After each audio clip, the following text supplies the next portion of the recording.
what's going on, guys? Welcome back to the Ovens Garage. Today I'm up here at my brother-in-law David's. We're going to be doing the front and rear brakes on Old Blue. I don't know when the last time the brakes were done on this truck, the front and the rears, so we're going to show you how to do the fronts as well as the rears in separate videos.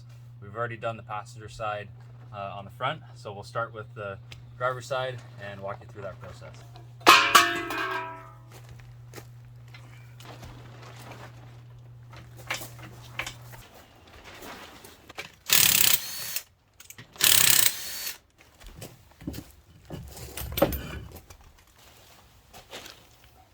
Okay, so first step is you want to take your hub right off.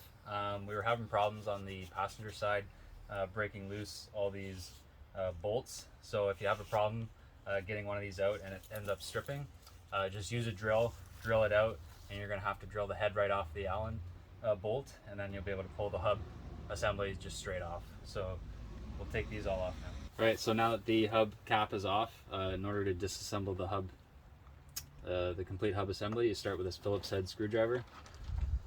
Take this Phillips screw out, and then there's a spring and this kind of gear looking thing. Take that out. Now as these come out, we're going to clean all these parts, all the old grease off of them, and then put new grease on them. So the spring is next, and then after this you take a set of snap ring pliers, and there should be a small snap ring on the inside where the splines are. Take that out. And then after that, you want to take I just use a small flathead screwdriver and then another screwdriver. There's this large snap ring. You find the opening. Looks like the opening's there. And then you want to kind of get your flathead screwdriver behind it. There we go, got it. And then just work your screwdriver out like that. And then now what you can do is you take two of your hub bolts, thread them in to the hub assembly, pull straight back, pull your complete hub assembly out. Okay, before we go any further on the hub disassembly, I'm going to remove the caliper. So in order to do that, we take our Allen wrench here and then remove this Allen set bolt. Take that out. And then you want to take a punch and a hammer. So I usually like to take either a small punch like this or a long punch, and then either a hammer or my BFH, and then get in here and just, oh yeah, this side came out quite easy compared to the other one, but just slam those both out. There's this piece and then a retaining spring, and then once that's out, you take a pry bar, and what I like to do is I go up and then pry it out from the bottom. So kind of lift up like that to push it out like that, and then I take some mechanics wire and hold it out of the way here on the spring. Alright, so in order to move further on the hub disassembly, you need a specialty socket. It's got a 4-prong. There's grease all over it, you can't see it, but I'll put the part number in the description, but it's 7158, it looks like. So you just throw that on a ratchet, and there we go. And then just loosen it off.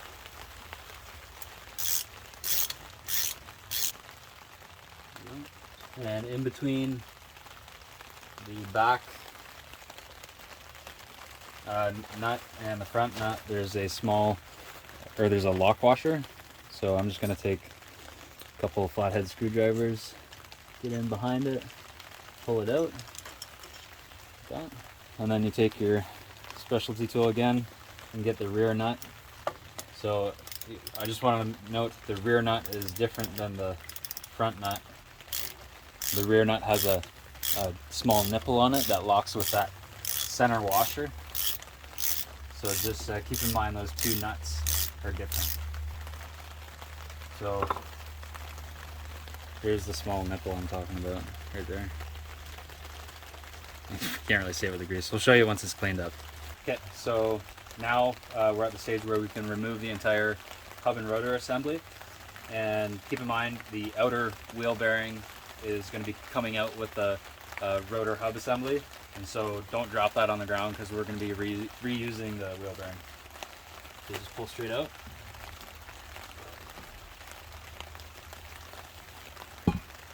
And then our wheel bearing, we'll grab out of here, we'll clean that up and repack it and reuse it.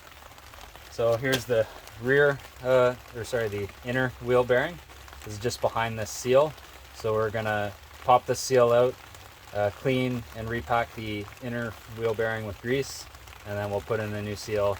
Okay, so if you don't have this in your toolbox yet, I recommend getting it. It's a seal pulling tool. This one's 4508. And basically what you can do is you come in underneath the seal and then you can pry up and pull that seal out. Sometimes these seals can be a bit of a pain to remove, so hopefully this one comes out easier than the other side did. There we go. There we go. That's way easier than last time. And then we'll pull out our wheel bearing, clean it, inspect it, repack it with grease, and reinstall. Okay, so now I'll show you how I remove the wheel studs in order to replace the rotor. I've got new rotors that are going on. The problem that I'm having in this truck is when I brake, it's pulling to the left. This rotor isn't in too bad a shape, but I did notice that the passenger side was a bit warped, or it had some grooves in them. But I'm just going to replace them both as a good precautionary measure. So I'll show you how I remove these. I don't actually put lug nuts on them. As long as you hit them square, pretty square on the heads of the ends of the bolts, they'll just come right out.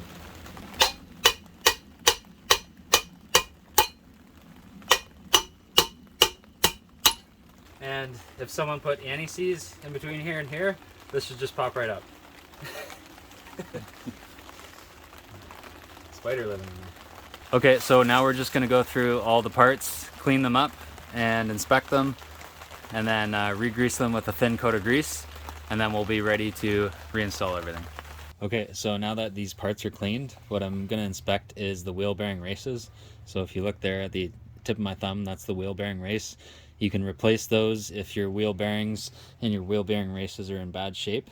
So they're tapered, and if there's any scuffs or rust on there or anything that's shows signs of damage on both sides, I don't know if it'll focus on that. Yeah, you can kind of see those are in both in good shape. So what I'm gonna do now is just coat the inside of this hub in a light coating of grease. We'll throw a thin coat of grease on the spindle, and as well as all the hub assembly parts. So if you take a look at the wheel bearings themselves, I'm just looking at the roller parts of the wheel bearings, make sure there's no scuff marks on them, score marks or rust, and that they spin okay. So we're going to reuse these. What we're going to do is repack them with wheel bearing grease. So I'll get David to do that, and then we'll reassemble. Okay, so this is how you pack a wheel bearing. You take your hand. It's gonna be hard not to laugh when I do this. Pick up your bearing, and on the back here, there's like a big slot, I guess, which separates the two parts with the rollers on the inside. This one's a little thinner, but you basically take the grease in your palm and you pack it in like that. And the whole point is to try and shove the grease in around the rollers so that it pushes all the old grease out the backside, and then you can get all the fresh grease all the way around the rollers. So David's a pro at this now. Yeah, this is the fourth one. So you just kind of keep doing this until you start seeing fresh grease out the other side, and then you've packed your wheel bearing. Okay, so I've greased the inside of the hub. David's repacked the wheel bearing. So what we'll do is we'll take, this is the inner side of the hub, put the wheel bearing in there. That's the larger of the two wheel bearings, right? Yeah, the larger wheel bearing. And then we take our new seal. This is our new seal. And if you look on one side of the seal, there's a spring. The spring side goes towards the center of the hub. So down, in this case. And then what I like to do is I've got, this is a bearing race and seal driver kit. These are machined to the correct size of races, and it just fits perfectly on the new seal. So we'll take that guy and hammer, and then just drive it in a little bit. I'm going to get it flush with the surface. So now that it's started, I'll take my larger disc here and then just hammer until it's fully seated.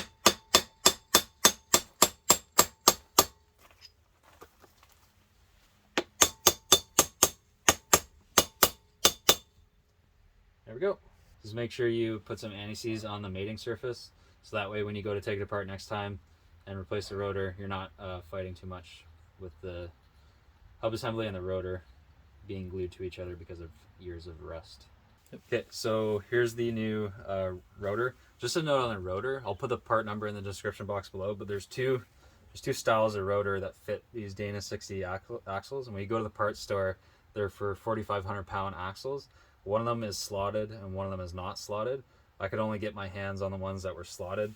Preferably I would probably want the one that's just completely solid, but I don't really think it makes a difference. So this is the one that they gave me. So we'll just throw it on here. Line up your holes, and then I'll get all the lugs started, drive them in with a hammer and a punch, and then they're gonna suck in completely when we put the wheel on and the lug nuts on.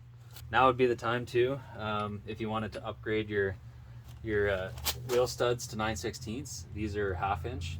I was going to, until I realized the price to replace what are we, like 32 studs in total was over $200, and that was just the studs alone. So I'm just going to reuse these.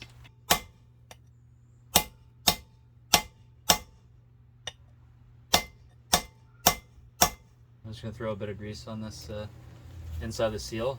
Just a quick note, I didn't show you. Actually, I'll speak to that. Bit of grease on here, but the seal itself rides on, I don't know if the camera's pointing at this part of the spindle. So the innermost part of the spindle here. So you got to make sure this is nice and clean. And when you go to put your whole hub rotor assembly on here, try not to pinch that seal on any of these grooves as you're putting it on. Try to get it nice and centered, and then pop it on. You'll feel it go on, and then we'll place the outer wheel bearing in there. Okay, so before we install the hub rotor assembly, I'm just going to put some brake clean on this side of the rotor, get any of the grease off.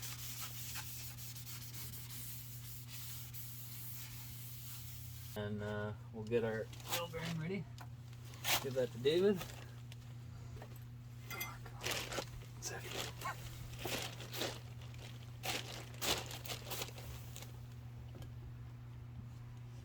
Just wait a sec.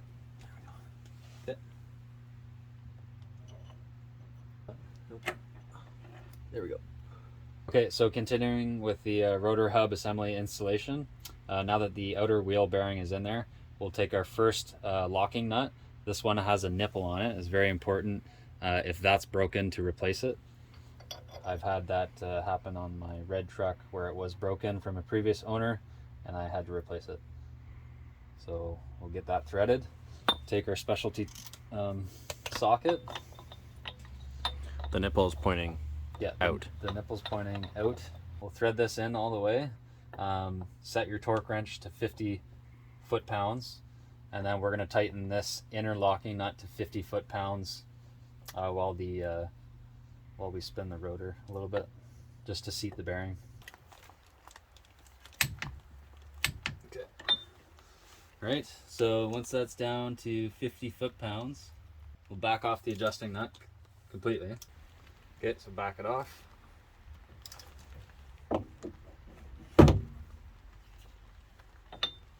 And then we'll retighten to 40 foot-pounds while rotating the hub and the rotor.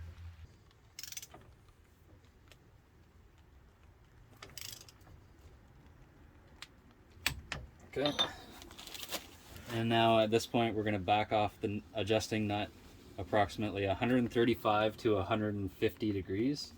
So, 180 is like that, 90 is to here, so somewhere in between there. So we'll come from this kind of down to this position. Loosen to about there. And then that's the position. Set our free play on the assembly. At this point, we're going to install the lock ring and the lock nut. So we'll take our lock ring right here. It's got a small tab on the inside of the washer, just one tab that aligns with the spindle. There's like an indent on the spindle, and that's where that goes. So when you put this on, you want to line up that nipple that was on the first locking nut into one of these holes. So you might have to get your fingers in there around this once it's on there to kind of loosen or tighten just a tiny bit that inner lock nut, so that way the nipple protrudes through one of these holes. So the nipple's right at the bottom here, and then my indent is on this side. So I'm going to line this up, get it on there, and I can see that it's not protruding through one of the holes, so I'm going to get my finger behind there while pushing in, and then just going to the counterclockwise, loosening it just a little bit, or maybe tightening until it lines up the closest hole. It's hard to get your finger in there. There we go. So it lined up just right there. It's hard to tell, but with all the grease in there, but I felt it click into place, and then I can take my finger and move that inner lock nut, and it doesn't go any tighter or looser. Take our outer lock nut, which doesn't have a nipple on it. We'll thread it on, get it started. Tighten lock nut to a minimum of 65 foot-pounds, this outer nut. And I don't have the tool to check this, but you can actually check the bearing end play and make sure it should be 0.025 to 0.01 inch, and that's end play in and out. You can check that with like a dial indicator. 65 foot-pounds.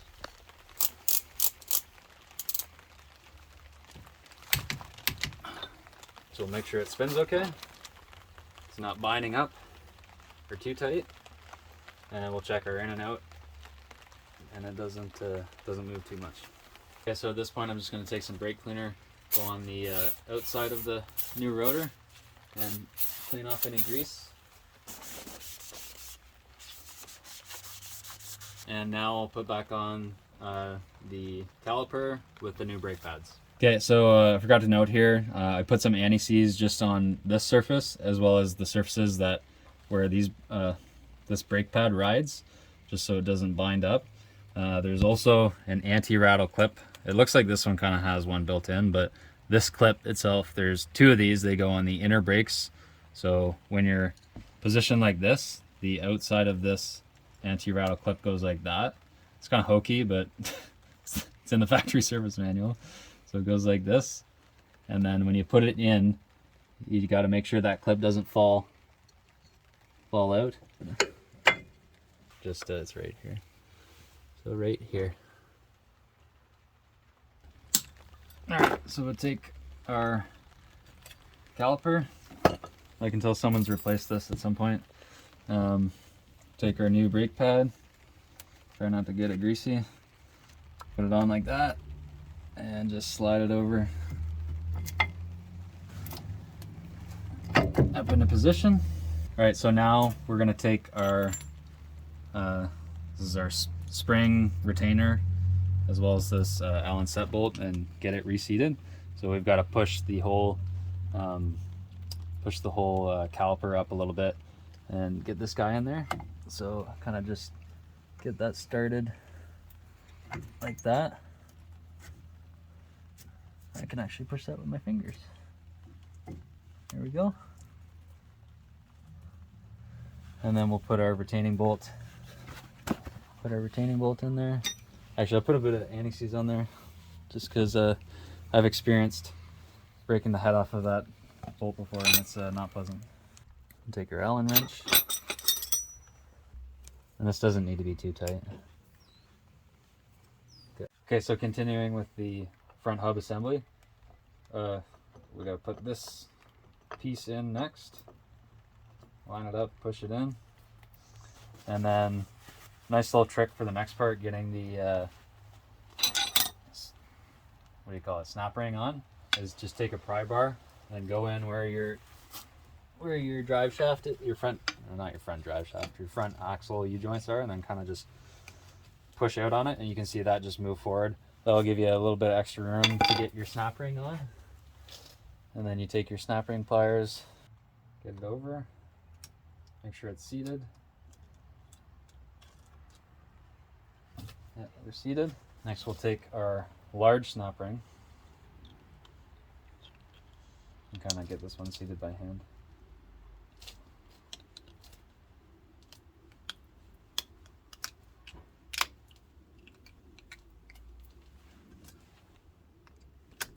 There. And next you'll take your spring, throw that guy in there, and then this gear looking thing. And then finally your retaining screw with the Phillips head on it. Okay. And then last but not least, put your cover on. So just so you can see how this works too. When you're in free mode, this is in the retracted position, and then when you go to lock it, it pushes out, so that's unlocked. And then free, so when you're in lock, it pushes this whole gear in, and then that's how your front axle or your front wheels get engaged with your front drive line. So we'll throw this guy on.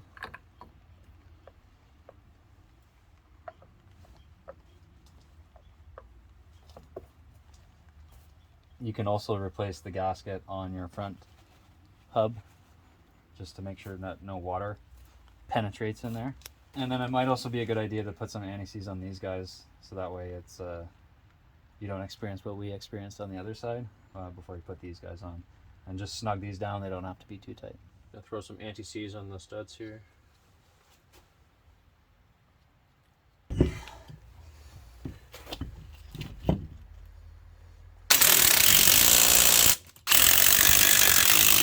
Okay, so I'm gonna put these lug nuts at 120 foot-pounds, and as I tighten these, it's gonna suck in those lug studs right to the rotor, and it'll close up that gap.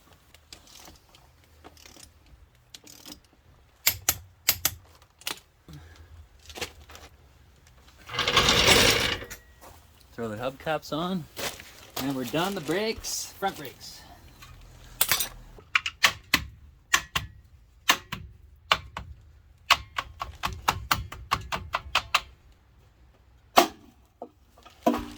Alright, so this wraps up the front brake job on Old Blue.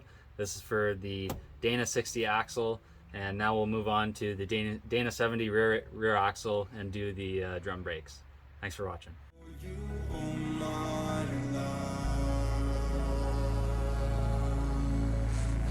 Cast out like a shadow, racing towards the light. I pray to see